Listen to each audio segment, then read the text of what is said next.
Oi, gente, tudo bem? Bom, o vídeo de hoje tem como título A História que Mudou a Minha Vida. E de fato, depois da primeira vez que eu ouvi essa história, tem mudado muito minha forma de ver as coisas, de analisar as minhas atitudes, e é por isso que eu quis compartilhar hoje com vocês. Essa história ela foi contada por Jesus. Ela é uma parábola e ela está escrita em Mateus capítulo 18, a partir do verso 23. Então, vamos ler comigo para vocês entenderem um pouquinho. O título dela é A Parábola do Servo Impiedoso. Por isso, o reino dos céus pode comparar-se a um certo rei que quis fazer contas com os seus servos. E começando a fazer contas, foi-lhe apresentado um que lhe devia 10.000 talentos. E, não tendo ele como pagar, o seu senhor mandou que ele, sua mulher e seus filhos fossem vendidos com tudo quanto tinha, para que a dívida lhe se pagasse. Então aquele servo, prostrando-se, o reverenciava, dizendo: Senhor, seja generoso para comigo, e tudo te pagarei. Então o senhor daquele servo, movido de íntima compaixão, soltou e perdoou-lhe a dívida. Saindo, porém, aquele servo, encontrou um de seus conservos, que lhe devia 100 denários, e lançando mão dele, sufocava-o, dizendo: Paga-me o que me deves. Então o seu companheiro, prostrando-se aos seus pés, rogava-lhe, dizendo: Seja generoso para comigo, e tudo te pagarei. Ele, porém, não quis, antes foi encerrá-lo na prisão até que pagasse a dívida.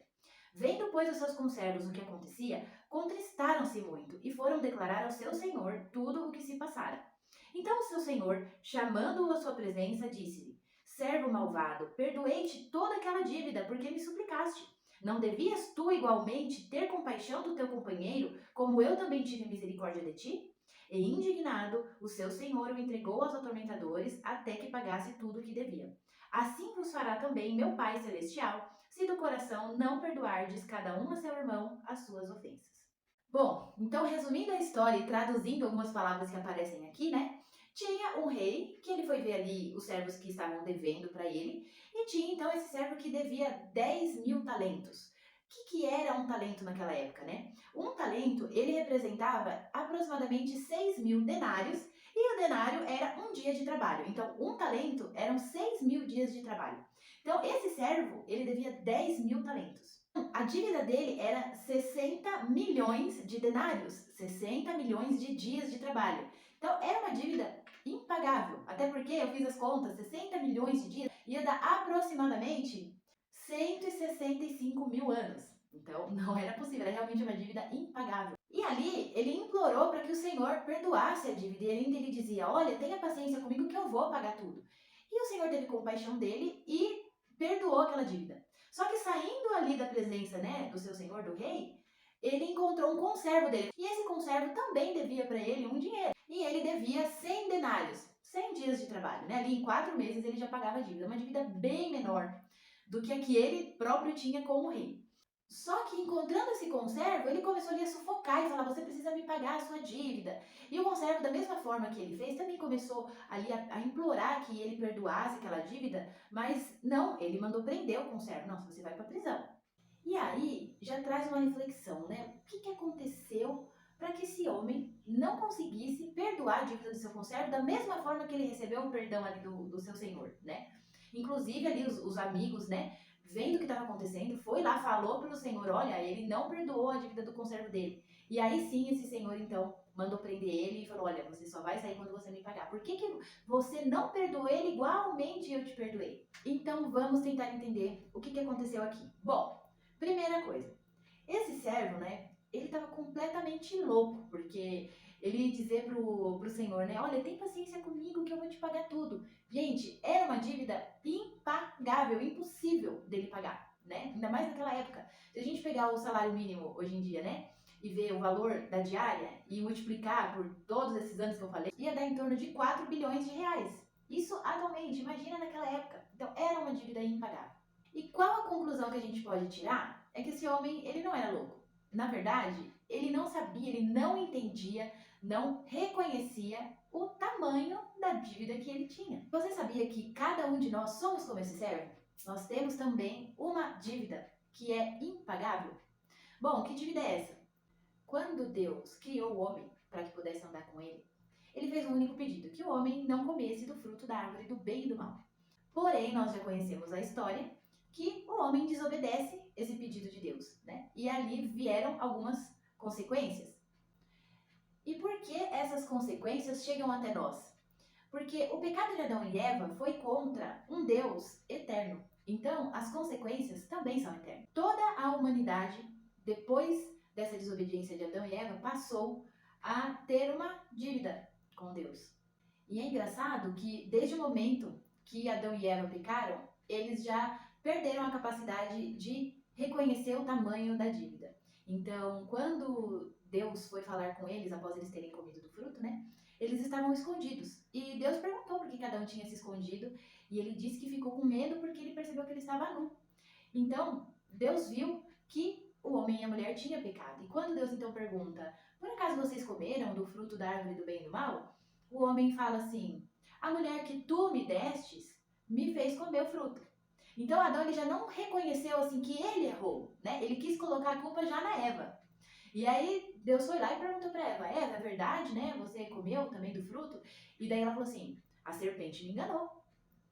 Então nem Adão e nem Eva foram capazes de reconhecer que, apesar da serpente ter enganado, apesar da Eva ter dito para Adão comer o fruto, eles podiam ter negado, né? Eles aceitaram porque eles quiseram.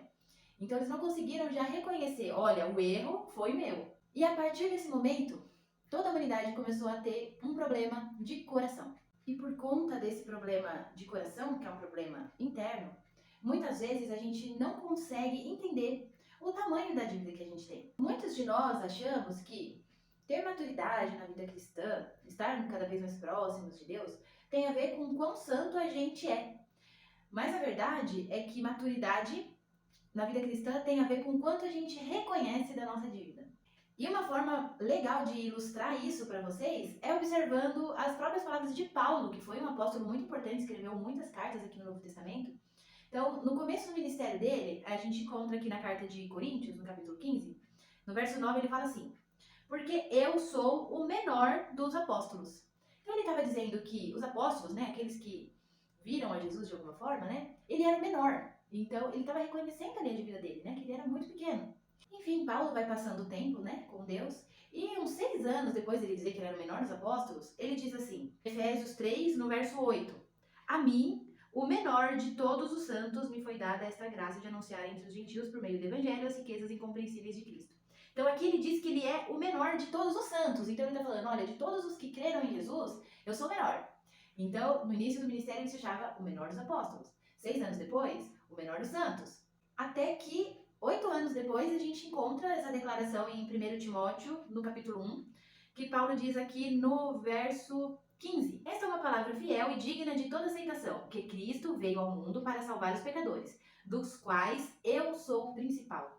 Então, aqui já estava no fim da vida dele, e ele estava reconhecendo que ele não era mais o menor dos apóstolos, nem o menor dos santos, ele era o menor dos pecadores. Então, fica muito claro que Paulo, na sua vida cristã, foi entendendo o tamanho da dívida que ele tinha, o quão pequeno ele era, o quão pecador ele era. E isso tem tudo a ver com o que a gente pode chamar de matemática do evangelho. Se eu entendo que a minha dívida é pequena, eu entendo que o perdão que eu recebi é pequeno.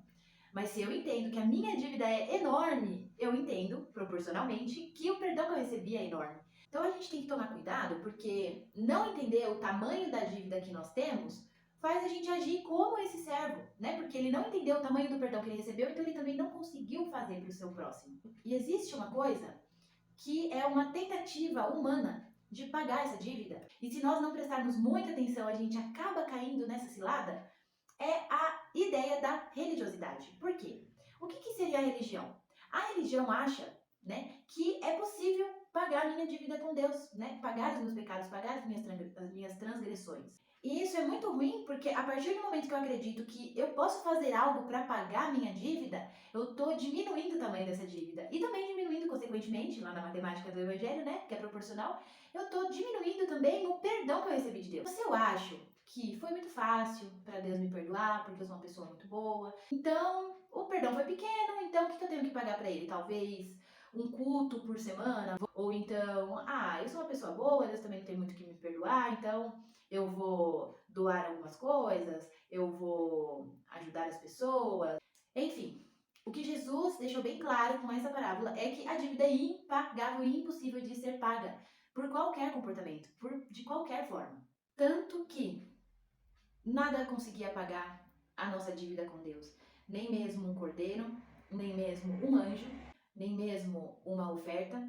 A única coisa que foi capaz de pagar a nossa dívida com Deus foi o sacrifício do seu próprio filho, o seu único filho, Jesus, na cruz. Tudo o que Deus tinha de mais valioso foi necessário para pagar a nossa dívida com Ele, onde Jesus, ali no madeiro da cruz, recebeu toda a ira de Deus que era para recair sobre nós, mas ele recaiu sobre o seu único filho, para que então a nossa dívida pudesse ser paga através do seu sangue e do seu sacrifício.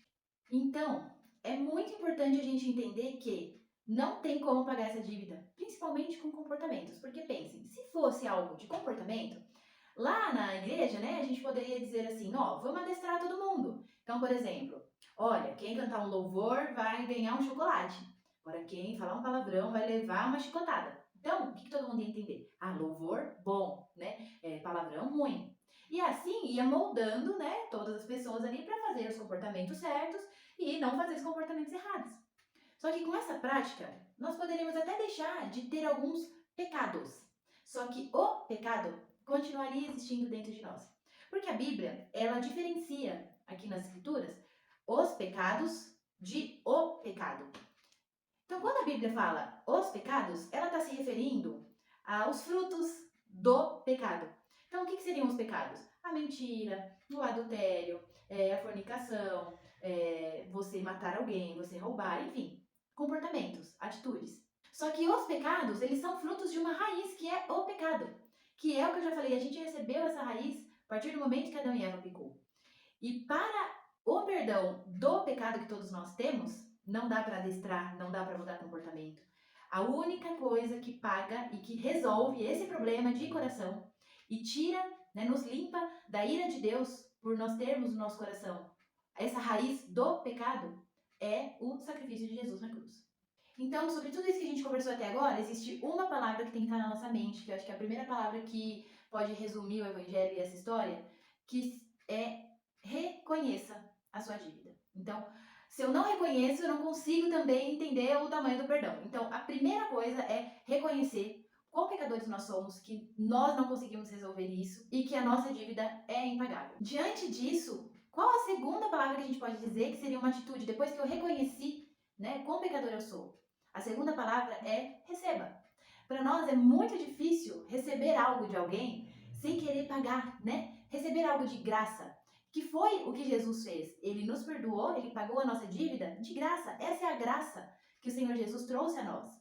Só que a gente tem uma dificuldade imensa, porque o tempo todo a gente quer retribuir aquilo que a gente recebe. Então, um exemplo clássico, né? A gente é convidado, por exemplo, para um aniversário de alguém, e aí a gente vai comprar o presente para a pessoa e a gente fala: o que ela me deu no meu aniversário do ano passado? Ah, uma bolsa de uns 100 reais.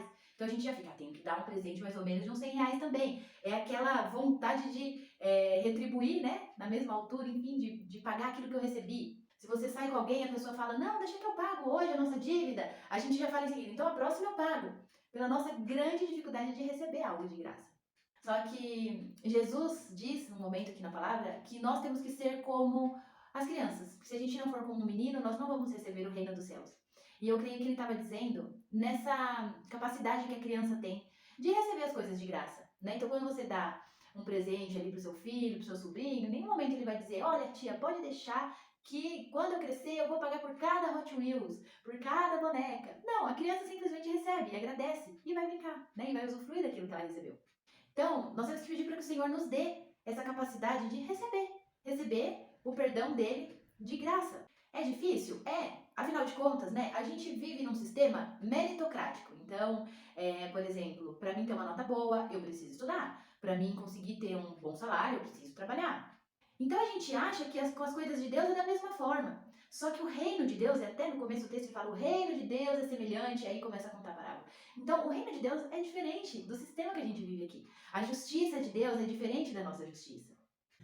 Tanto que se a gente olhar para aquele fato, né, na cruz, quando Jesus perdoa o ladrão ali em última hora, para muitas pessoas isso parece algo totalmente injusto, né? Em último momento, quando então o Senhor Jesus fala, hoje mesmo entrarás comigo no paraíso, né? A gente pode pensar, não deve ser paraíso. Vamos olhar lá no original, deve significar outra coisa, não é possível, né? O ladrão fez tudo errado a vida inteira, só que naquele último momento, ele conseguiu receber o perdão de graça. Ele conseguiu entender o tamanho da dívida e receber o perdão. E é por isso que ele foi salvo. Então, gente, esquece tentar entender as coisas de Deus com os parâmetros que a gente tem aqui na Terra, porque é muito diferente. Mas eu acho que tem uma coisa que ilustra bem essa questão de receber as coisas, né, de graça. Então, para quem aqui que está me assistindo é pai e mãe, vai entender o que eu vou explicar aqui. O que um filho faz que justifique o nosso amor por ele, né? Porque os nossos filhos, se a gente for assim, pensar de forma mais racional, né? Antes de nascer, eles já estão dando custo pra gente. A gente que é mãe já tá sofrendo, enjoo, dor nas costas, depois que nasce, é sono, tanta coisa que a gente perde, né? E por que a gente ama tanto, né, os nossos filhos? Porque se fosse ver o que eles fazem, não seria proporcional, assim, não justificaria, né? Eles estão tirando tudo de nós, até os presentes que eles dão para nós, é a gente mesmo que paga, então não justificaria. Então o que faz nós amarmos tanto os nossos filhos?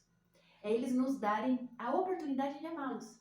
Então, poder amar o nosso filho é o que alimenta o nosso próprio amor. O fato do nosso filho existir já faz nós amarmos eles incondicionalmente.